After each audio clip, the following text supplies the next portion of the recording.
नमस्कार मित्रमंडळी, तर मी आहे सुहानी आणि तुम्हाला तर माहीतच असेल ना की मी MSW फर्स्ट इयरमध्ये शिकत आहे आणि तिथे प्लेसमेंट पण करावं लागते. तर मला प्लेसमेंट मिळालं आहे मूकबद्री शाळा येथे आणि ते पण 1 वर्षासाठी. तर मी थोड्या वेळातच तिथे पोहोचली आणि माझ्या आधी तिथे माझ्या 2 मैत्रिणींवर पोहोचल्या होत्या. आणि हे बघा, हे आहेत आमचे सिक्युरिटी गार्ड श्री डागेश भाऊ. मग मी माझ्या क्लासमध्ये गेली तर तिथल्या मुली स्वतःच मस्त लिहत होत्या. तर हे बघून मी दुसऱ्या क्लासमध्ये गेली, ज्या क्लासमध्ये माझा कधीही क्लास झाला नव्हता आणि मी त्या मुलांसोबत कधीही बोलली नव्हती.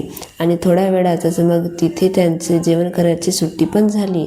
आणि हे बघा, या कारमध्ये आलेल्या लोकांनी यांना भेट म्हणून वस्तू पण आणल्या होत्या आणि मग यांना वाटल्या केळ्या, बिस्किटे आणि चिवडा, केक वगैरे दिले. मग हे बघून आम्हाला पण खूप भूक लागली होती.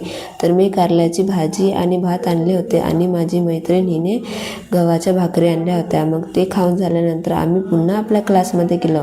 तर एका मुलानं मला ही नोट दाखवली. हे बघा, हा आहे तो मुलगा आणि याचे डोळे पण बघा किती सुंदर आहेत. खरंच इथले मुलं खूपच जास्त टॅलेंटेड आहे. मग थोड्याच वेळात यांची सुट्टी पण झाली तर मुली आपल्या हॉस्टेलकडे जाऊ लागल्या. मग थोड्या वेळात आम्ही पण आपल्या घरी जाऊ लागलो. तर मित्रांनो, तुम्ही सांगा आजचा व्लॉग तुम्हाला कसा वाटला. भेटूया पुढच्या व्लॉगमध्ये. तोपर्यंत बाय बाय.